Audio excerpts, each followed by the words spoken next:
Bleeding Purple Podcast.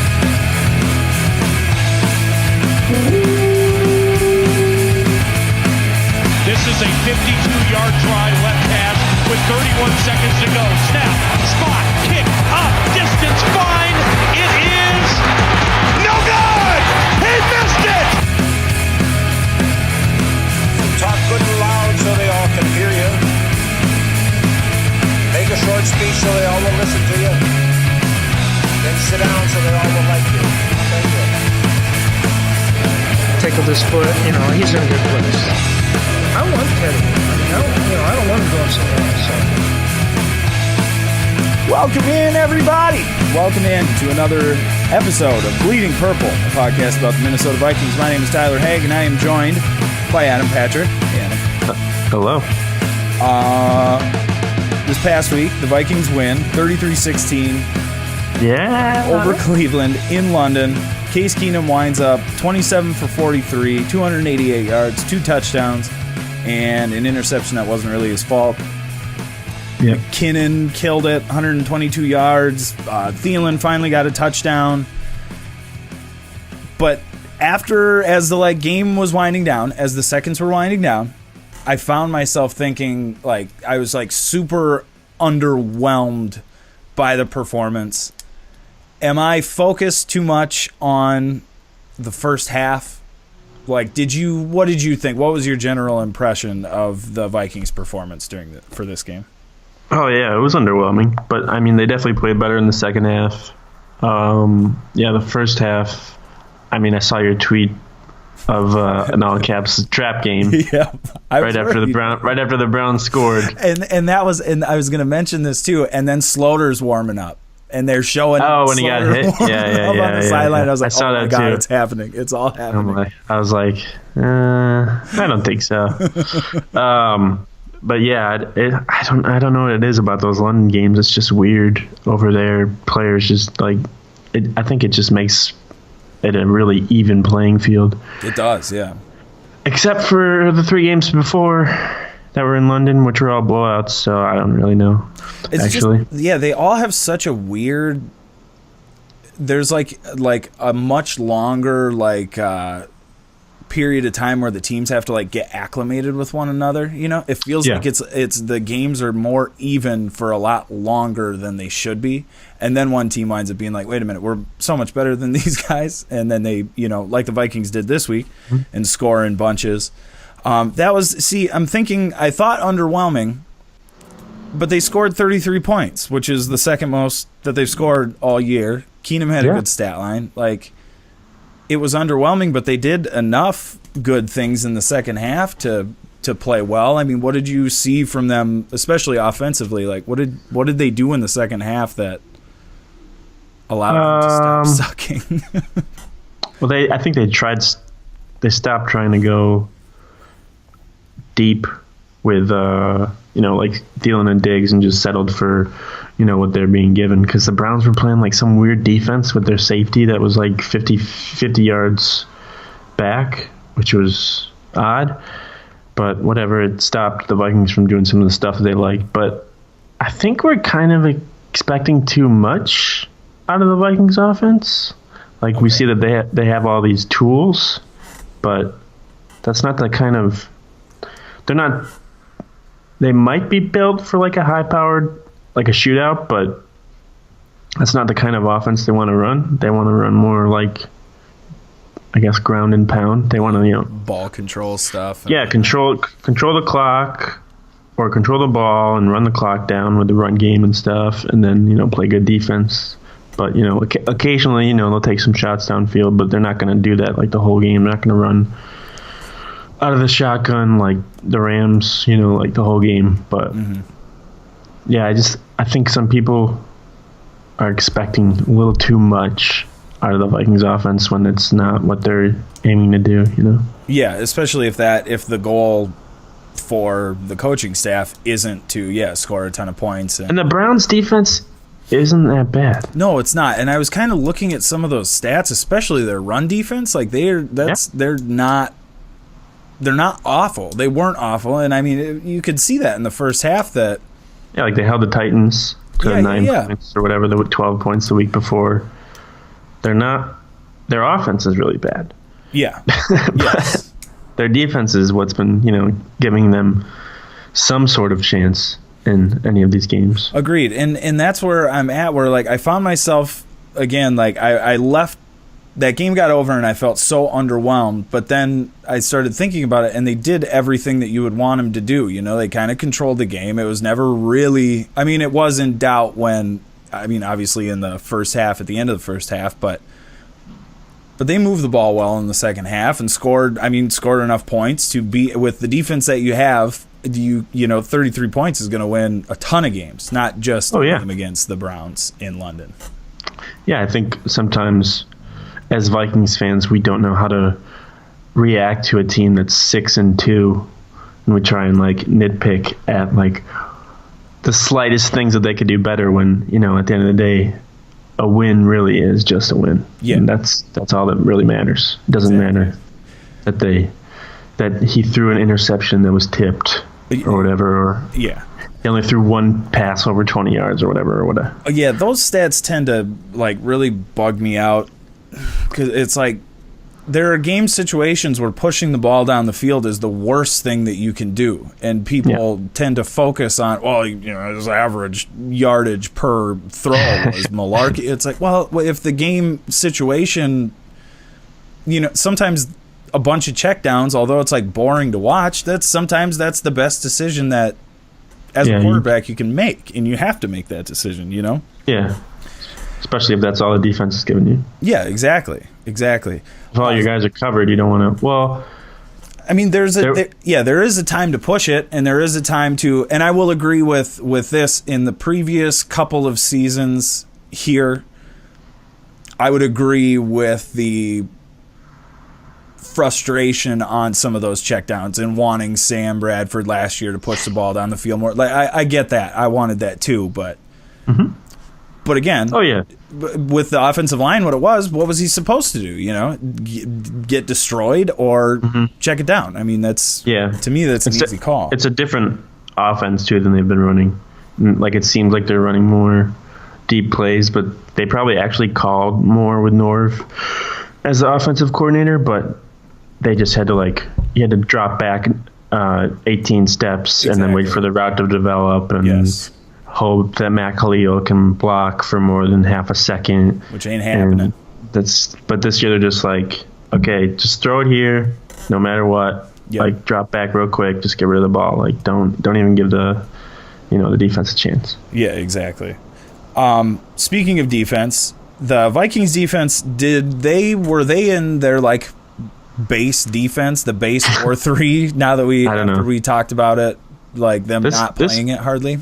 Yeah, this might have been one of their worst games of the year. The defensively?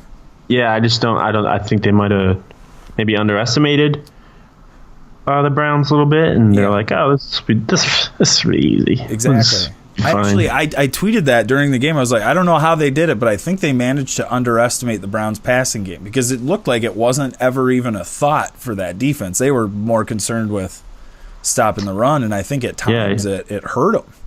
Even Xavier Rhodes was caught off guard by like that one deep pass in the corner or whatever, and then they were like, then right away in the second half they just got a bunch of fumbles and stuff, and they're like, okay, let's stop messing around. I'm sure Zimmer had a few words with them at halftime. Yeah, I'd believe that. Do you think here, I guess, is maybe the best way to like phrase this question, although it's kind of like a sports cliche question, but do you think the Vikings won this game, or do you think the Browns just browned themselves to a loss again? Do you think the Vikings did enough? Yeah, I think they did, because they definitely made some adjustments in the second half to what the Browns were throwing at them, and then actually, and the Browns, I don't think they really did too well when they didn't have like a short field, because like they got that interception, and then they had that long kick return or punt return. It was a kick return, right? Yep, I think so. And then because Gideon saved their ass on that. Yes, you're right. Yeah. And so I think they got Did they get a field goal? Yeah. They only scored one touchdown, I think. Yeah, right? I think you're right. Yeah, because they only scored a field goal in the second half, and the only touchdown I think that happened was that one off of the turnover, which obviously is unfortunate. But from the defense's perspective, I mean, they still played a great game. Griffin had another sack. Garbage time, but yeah. Still counts. Still counts. Streak is still alive.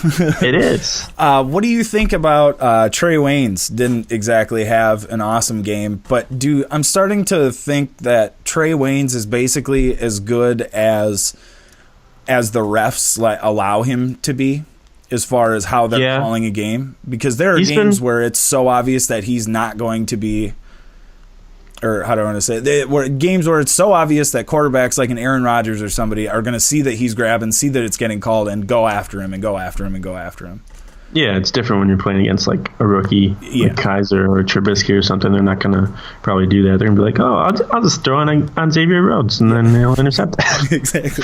But no, he's been playing a lot better than he was earlier in the season, that's for sure. Mm-hmm. I mean, that might have had to do with the types of quarterbacks he was playing, because he was going against like Drew Brees and Matt Stafford and stuff like that. But I don't know. It's either going to be, I don't think you can have two shutdown corners on a team. I mean, I can't think of that many. Maybe like back in the day when the Jets had Darrelle Revis and Cromartie, when Cromartie was really good. They had those two used to be like really good. It's really hard to think of a tandem of cornerbacks like really far back with like, I think the Dolphins when they had like Sam Madison and like Patrick Surtain. I can't even really remember, or stuff like that, like a long time ago. Yeah. So, well, and I can't. It always seems like because in order to get the two shutdown guys, both have to be shutdown guys, because otherwise what winds up happening is they go away from the guy who's better and start throwing more at the guy that they can complete more passes on. I feel like Trey Waynes is getting, I don't want to say a raw deal, but I feel like he's playing a lot better than maybe his stats are going to show, because he's being. But he doesn't give up the big plays. I mean, he might give up a big penalty, but he doesn't give up the big deep balls downfield. Like, he hasn't done any of that this year, really. Mm-hmm. It's mostly been stuff like in front of him, because he plays like 20 yards off the line of scrimmage. Yeah. For some reason, I don't know. He's never up like right on top of the guy at the line of scrimmage before the play starts. It's so weird. I don't know. Interesting. I don't know if like Zimmer is lets them, or like lets them make that call, because Rhodes is always up in the other guy's face, so I don't know. Interesting. He worries me, because I just feel like that feels like a Vikings end of playoff game scenario, where it's like, that was a 70-yard pass interference call, and now they're going to kick a field goal and win the game, and it concerns me. I don't think there's anybody on the roster right now that I would like, get Waynes out and put blank in. I don't think that guy is on the roster, but it is a concern of mine going forward, something I'll worry about. I mean, you could replace him with Newman, but Newman can get beat.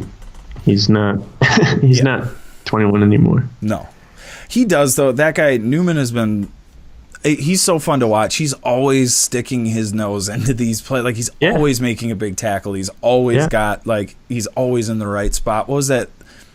Was that this week or the previous week where they ran a pick play and he like defended perfectly and stuck his, broke the pass up. Unbelievable. What a great guy to have,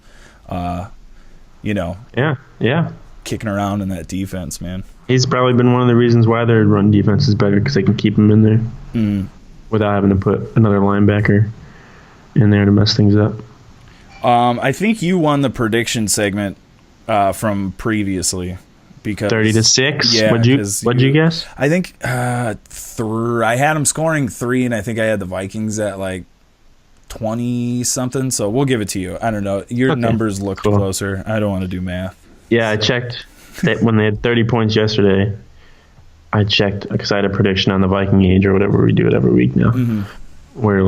And I was like, They're going to get 30. Case Keenum's going to throw 2 touchdowns. Jerick McKinnon's going to run it for a touchdown. And Kai Forbath is going to hit 3 field goals. And then I was watching the game. I'm like, oh, shit. All of those might happen. Yeah. No, they did all happen. All of them did, like, yes. I tweeted, I'm like, I need to like get into gambling or something. For real. Yeah. And then I'm like, but, if I did that, then I'd just lose all my money. Yeah, so. exactly. Oh God, I'm so glad that I never got into gambling because I. It never works when you use actual money. Yeah, never. Not for me, anyways. Speaking of Forbath, he missed another extra point, didn't he? Yeah, it was blocked. Oh yeah, so that's right. I was gonna say that. I'm not mad at him for that. So I wouldn't put that on him. Yeah, but every game they miss an extra point somehow. It's unbelievable. That's another. Then they went for 2 though. Yeah, and got it, which was great sign. So we'll throw that away. That's not a real complaint. That's not a real worry. Yeah, I guess. It's still 3 field goals. But yeah, and that's the thing is, it's like they should just get a delay game penalty. Yes, and move them back. Exactly. Yes, exactly. Either go for 2 every time, or take a delay a game and let him make it from a distance that he's more comfortable at. Thank you for saying that. That's exactly what I thought. All right. Well, that will. I guess that'll complete the game review section by London. On to the bye. There wasn't really a whole lot to talk about. No, that was a really blah game. Some news. The Vikings picked up Mac Brown, claimed him off waivers from Washington. Whoever that is. Yeah, whoever. Heck, I have no idea. All I know is that he played for Washington until 3 days ago, and that makes me think he's a spy. And they brought him in for his intelligence. He definitely is. He's not going to be around probably a day before the game. Do you think they're going to cut him that fast? Well, they gotta make room for a quarterback. Jeez Louise. Whew. Which quarterback again? Is that? Slaughter. That's Slaughter off the practice squad. Knew it. Do they even have? I don't even think they have a quarterback on the practice squad. I don't think they do right now. No. They had Heineke. What do you know anything about him? What is his deal? He went to. I was just looking at it before we started. He went to Florida. I think the most rushing yards he had in the season was 500 something. Cool. He played there for 5 years. He's not that big. I think he's 6 feet even, maybe 190 pounds. He's in there to be a spy. Yeah. Do they need him? They don't need even. I mean, some depth at running back isn't terrible, but do they really need with Ham and those guys? No. They don't really need it. Total spy. God, I love it. Recon mission. Oh yeah, definitely. They're like, we got 2 weeks. Let's bring somebody. Yeah, might as well. Totally. No, that's great. That's honestly I thought that and I was like, no, there's no way they're actually. But yeah, I mean, it makes sense. Get as much info as you can on him. Yeah, if he's on the team for that game, I'll be very surprised. As a result of them picking Mac Brown up, they let go of Rodney Adams. Does that surprise you? Are you surprised by him being the guy that they cut loose? Not totally surprised because they have six wide receivers, but I think he was picked in the 5th round, so it's just a little surprising that they would get rid of him. He's not really a high pick, but still, if he clears waivers, I think they'll sign him to the practice squad. But I'm not so sure if he'll clear waivers because he was pretty talented at South Florida. Yeah, USF. Yeah, I don't know why I said it like that. I've never been. So it was like I was representing USF. It just felt right. I don't know. I threw it out there. USF. The USF. My fault. Yeah, that's exactly how they say it. No, I don't think it's good. But yeah, I think he had 30 touchdowns in his career there. Yeah. So he's supposed to be the heir apparent to that to Patterson's kick return spot. That didn't I think that's probably why they got him, and then it didn't work out. Yeah, and if it didn't work out, what do you got him? I mean, you might as well. Yeah, and then he wasn't active he was active for last week's game, and that was just because Sendejo was suspended. And they had an extra spot. Oh wait, no, he was suspended this week. Why was he active? I can't remember. But yeah, Oh, because Michael Floyd was out. That's why. Oh, right. So he was the body in there. Oh, okay. And Diggs. They were both out. Yeah. So they just had him for backup or whatever. But yeah, I don't know. I think it could have worked out. I think he's talented. I think I'd be surprised if he wasn't picked up by somebody on waivers. If somebody didn't put a claim in for him, especially teams that, need a receiver. Yeah. Giants, possibly. Yeah. I'm trying to think. Yeah, there's a lot of teams that need a receiver. Like, just fast and just do whatever. Yeah. So, yeah. And then they got rid of the offensive lineman they just picked up. They probably had him for just some depth on Sunday, even though I think he was inactive, so I don't really know why they got him either. Just to fill, just moving bodies, changing spots. It's a smoke on the screen practice field. Fill a spot on the practice field in case someone got hurt. But yeah, I don't know what's going to happen with the vlog now that he's been doing on YouTube. Have you seen any of that? No, but see, this is the great casualty is these guys start awesome stuff like this, and then the vlog has to who's going to sponsor? That can't be come on, man. Guy was good at the vlog. Yeah, he was. It was entertaining. I watched a couple. Yeah. It was cool to see, like, he would go in the locker room and stuff and talk with people. But I guess he hasn't done it in like 2 weeks, somebody told me. But, we'll see where it goes from here. I'm not saying I'm subscribed, but I'm saying I was a potential subscriber, and now I hope the option's there. Yeah, for me. If he clears waivers, I think they'll sign him to the practice squad. Yeah. All right. So speaking of some of these roster moves, you had mentioned the quarterback and that roster move that's going to happen.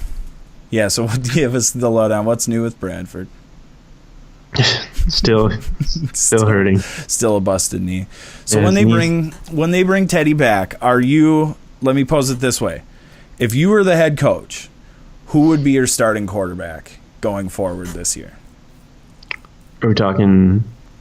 Let's say Come back? Let's say just for part one of the question is just this week, or not this week obviously, but past the bye and just for Washington. Starting this week. Yeah. Just for Washington, and then who is your starter for the rest of the season? Well, I would keep Keenum in there for Washington because he hasn't done anything. They've been playing fine. They haven't been lights out or whatever. But I would activate Teddy and make him the backup for Washington. If there's time at the end, I don't think they'll put him. They would only put him in, I think, if Keenum got hurt or if Keenum started. He threw like 4 interceptions in the first half. But yeah, I don't think you want to put Teddy in that kind of situation where like he's set to fail or whatever, however you call it. Yeah. Like, because if you put him in there and they lose, going to be some angry people out there. Some seriously angry people. A lot of I told you so's. Oh, yeah. Oh, God, it'd be horrible. And I don't Golden Boy Teddy. Yeah, and I don't think that Zimmer... The problem is normal coaches, I think, would do different... Or I shouldn't say normal, but the average coach in the NFL, the majority of coaches in the NFL, I don't think would handle this situation the way Zimmer is going to handle this situation because of how much he likes Teddy. Does that make sense? Yeah. Because I feel like their safest bet has to be Keenum. I don't think it's just Zimmer though too. I think it's like the whole front office. I think they've come out and said that there's been reports they view him, Teddy, as the franchise quarterback. So they view him on like the same level as like a Roethlisberger or a Matt Stafford, somebody like that. So like that's so shocking to me because how can you view him as that when the last time he was on a football field, his knee almost fell off? Or the bottom half of his leg almost fell off. I mean, that's such a huge question mark to me. And then Bradford's knee is such a question mark. And at least with Keenum, you know what you're going to get, and you don't need it to be an amazing performance every week. But like this week that's fine. 288, 2 touchdowns and 1 interception. Good on you. We can win a lot of games with that, But I don't think they would put him out on the field if they didn't think he was healthy enough. Like he's recovered. He's probably been recovered for a lot longer than people realize. Yeah, he's been cleared by doctors. He's probably seen a bajillion ton of doctors. He's young enough to where like his body is, you know, capable of healing. Like I was reading on it, and like 60 to like 70% of the people who suffer this kind of injury, you know, heal completely. And like maybe like the people that don't heal completely, they're older, you know, like older people that their bodies aren't, you know, they're not for healing. They're not world class athletes. Yeah. And like he's been rehabbing. Pro Bowl quarterbacks, yeah, like he's been doing physical therapy like every day, rehabbing it. You know, he's been seeing doctors and stuff. So, I mean, obviously there's going to be that fear that he can get hurt, but I think people have to get past that. Like, players get hurt, football players get hurt. That's part of the job, and like you can't go into a game or be afraid to put someone out there because they're going to be hurt, or else, you know, then don't have them on your team. Yeah, that's a good point. Because I mean, like, play him, why would you have him? And if you're going to activate him, why wouldn't you play him? People are like, oh, I was listening to something. I think it was like the 1500 vent line or whatever. I was listening to the podcast, and somebody was like, you can't put him out, keep Teddy out there. He's got skinny legs. And I'm like, what does that have to do with it?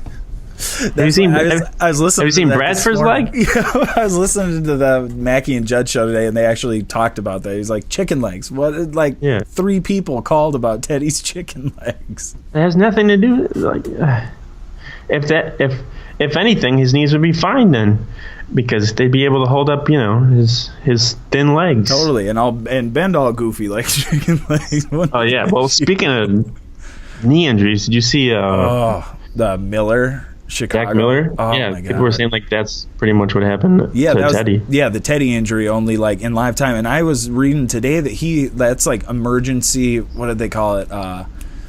Oh yeah, he had surgery. Yeah, today. like emergency, like make his vein arteries go back together because his stuff is so like he's maybe going to lose his leg if we can't fix this. Ugh, man, that is like such a brutal injury. Why does that seem like it happens way more now? Yeah, I don't ever remember it being like a thing previously. I remember like ACLs have been forever. Like once a week. Yeah. and not only that, but it's disgusting. Oh my God, I'm so tired of seeing the replays of guys' stuff like the. Well, they had to show the replays too because it was a challenge. They were reviewing the play. Oh my God! They're like, we'll see this one more time. It was so brutal. I had such a tough time with it. And that, I mean, so much this season already. JJ Watt stuff bent all goofy, and this guy bent all goofy, and the basketball guy's leg was on backwards. Ugh. Yeah, I was looking, trying to like figure out reasons why, and unfortunately, I think a lot of it has to do with PEDs. Like, interesting. Yeah, because steroids, you know, they help you get muscle and stuff, but they'll like beat the shit out of your body and can't strengthen your bones. And they actually cause more injuries than prevent injuries. But stuff like HGH is actually supposed to help heal your body faster.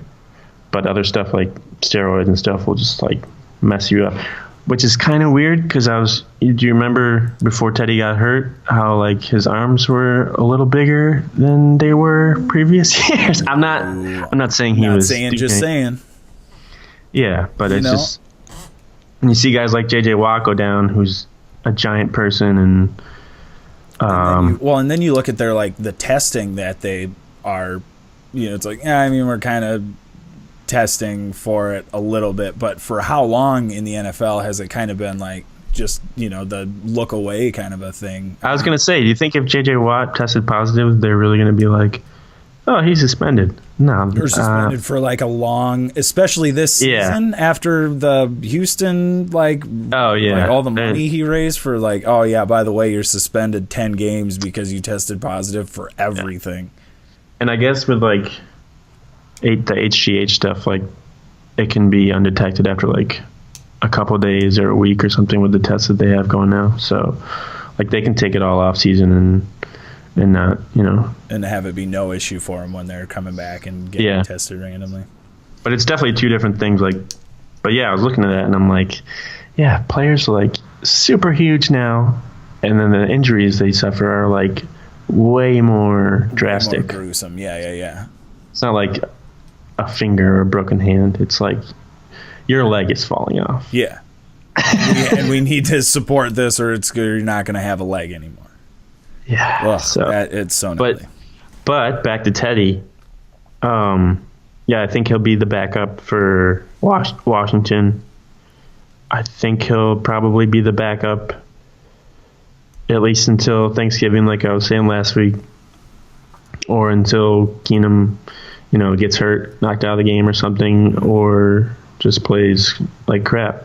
Because as much as I would like to see Teddy, out there on the field, Keenum really hasn't done anything not to be out there. Yeah. Although, I will say this, though. I don't necessarily think it's the right decision, and I'm not saying that it's what I would do, because it's not. But it would not shock me if he was because starting of the bye week, if they just had him as a No, I wouldn't be shocked either. I think they could maybe shock some people with that decision. Because, if they view him like a player that's like a Roethlisberger or a Rodgers or a Stafford, like if those guys are healthy, are they gonna like sit them on the bench? And if their backup's been playing well, no, they're not gonna do that. They're gonna put those guys right back in. Exactly. And that's how they view Teddy. That's not how everybody views Teddy, but definitely the people who are getting paid to make those decisions, that's how they view him. And what Zimmer said yesterday, that he hopes to have a quarterback controversy. What? Yeah. Hopes Who to have says to make that? Not a controversy, but hopes to have to make a decision. Yeah. That's like he's probably just saying that like he hopes everyone's healthy, like Bradford too, but that's probably what he's really saying, but that's not how people interpret it. No, that's not how I interpret it. I interpret it as I hope I get to pick Teddy over him. Yeah. I would love to. But yeah, I think even McKinnon said yesterday that, Keenum's been playing really well. So, they have to say that too. So. Yeah. I just think that he's the most, I don't want to say consistent, but he's the most, where you're at. To me, everything else is question marks. Bradford's a question mark, even if he says he feels good and comes back. Teddy, to me, is a question mark. Maybe not so much to the guys that are watching him practice and watching him work out and whatever. They got obviously some information I don't, but yeah, you also have to look safe. At the teams Keenum has been playing against too. Yeah, he lost to the Steelers. He lost to the Lions. Those are two teams you have to beat if you're going to do anything. And he beat the Bears, who are not good. The Ravens, who are not good. He beat the Packers without Aaron Rodgers. He beat the Bucks when they had no defense. He beat the Browns. So they should beat these teams with a backup quarterback. It's just when they coming up in these next couple weeks, we're going to find out, how good he really is. Yeah. And that's the big question is, does Zimmer leave him in long enough to lose a game or two, or does Zimmer just go with the guy that he wants in? I think if they lose two games, like if they lose to the Redskins and lose to the Rams, then Teddy's starting next week. Yeah, for sure. I would be shocked if it took him 2 games. I feel like if Keenum performs meh and they lose. I think it depends how he performs too. Like if it's Keenum's fault, that's why they lose. Then then I think that would be why. And he's got some interceptions, but they're not bad picks. It's like tip stuff, and so he has protected the ball well, which of course is going to be you turn the ball over and you're done. But yeah. All right. Well, let's real quick here. Let's do our midway point of the season award ceremony. I'm gonna have there's gonna be some real nice music in here. First, let's do our MVP for defense. Who do you got? I'm putting you on the spot with no warning. I'm sorry. I think there's an argument for Xavier Rhodes, but I think you got to go with Everson Griffin. He's just been terrorizing every quarterback every game this year. He has a sack in every game, I think. Yeah, he's got 10 for the year. So think you got to go with Everson.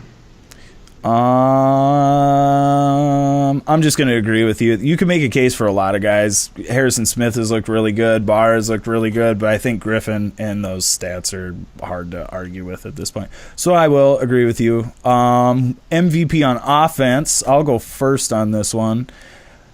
I'm thinking it's Adam Thielen because he, what do they say? The best ability is availability.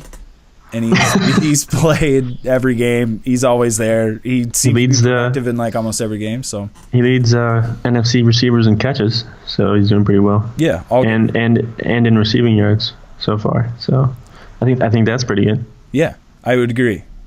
Yeah, I agree. He's the first half MVP. I mean, you know what? You could say that Riley Reif is the first half MVP too. He hasn't allowed a sack, and he's been a lot better than Matt Khalil. Definitely. A huge part of why that we haven't really been talking about the offense. He could probably play with like no arms and he'd be a lot better than Matt Khalil.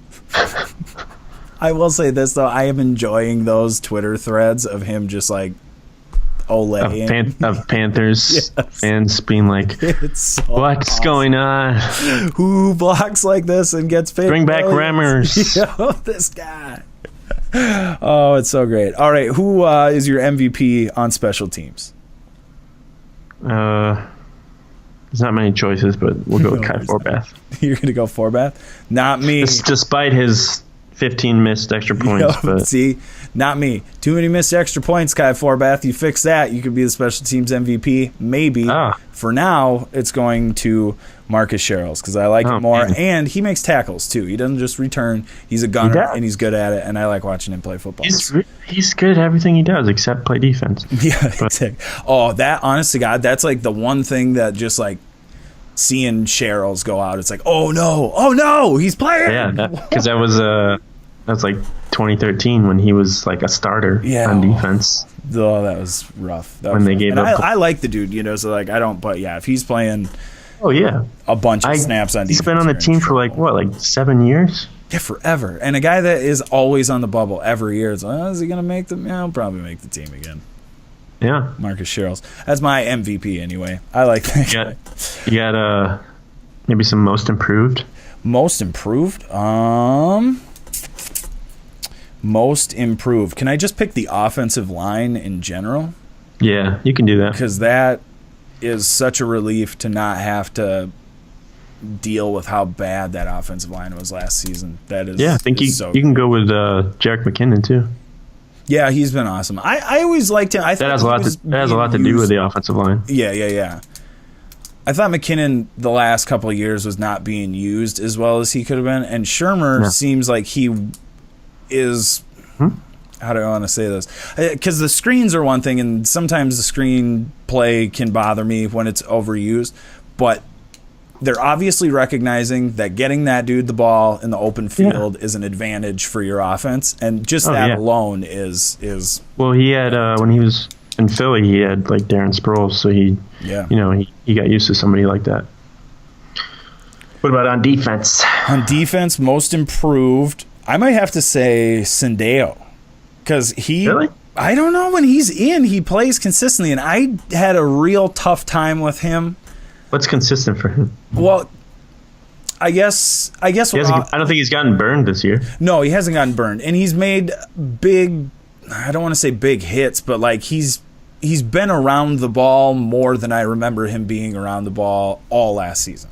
Well, let's ask Mike Wallace if he's given any big hits out this year. Yeah, and he has a ton. Well, and that's what I'm. He does that consistently mentioned. In the games that he's playing, and that for not getting beat is a good sign. I think I got to go with Anthony Barr.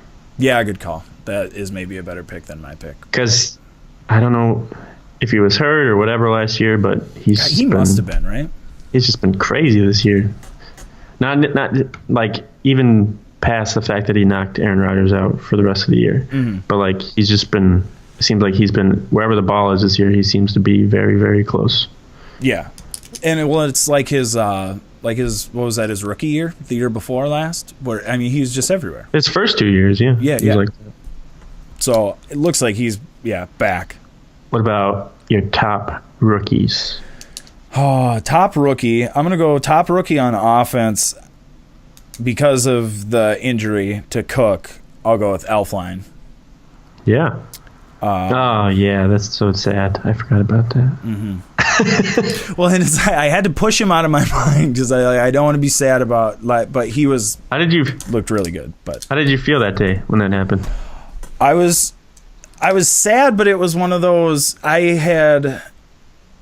It was, what were they? They were 2-2 or 2-3-2 at that point when they were playing the Lions. I think they were 2-1. I think it happened week 4. I was prepared for them to get beat by the Lions, and then and so like when he went down, I was like, oh, that's it. That's probably the beginning of the tank for the season, and obviously wasn't. But I just thought that he was what the running back that offense needed. I think McKinnon is kind of becoming that now, the more that they use him, but Cook really fit.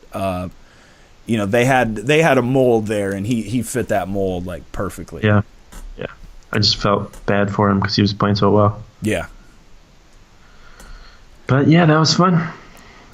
Who's your best on offense? Most improved, excuse me.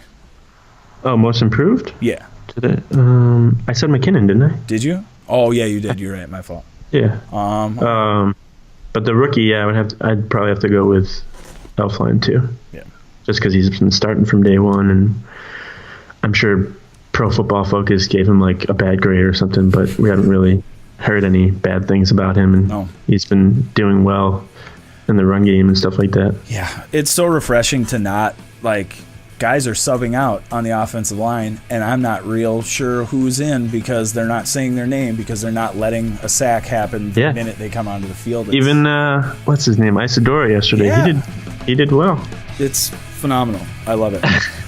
Well, all right, let's we're 40 some minutes in, so we should probably. I'm tired. I got to go to the bathroom too, so we should probably. Well, if you didn't drink 3 Monsters, then you probably wouldn't have to go to the bathroom so much. You might not be the first person that has mentioned that. Caffeine. Yeah. It's diuretic. It's bad. It's all bad. But all right, Adam. Well, we will see you next week. Still Vikings. Yeah, next week when there's no Vikings do football. An episode next week? Yeah, we're gonna do one. Yeah, we'll figure out stuff to talk about. All kinds of. I'm sure nothing will happen before then. So. No, God, nobody will be activated. There'll be nothing to talk about. No, nobody will get arrested. So. All right, bud. See you next week. All right, bye.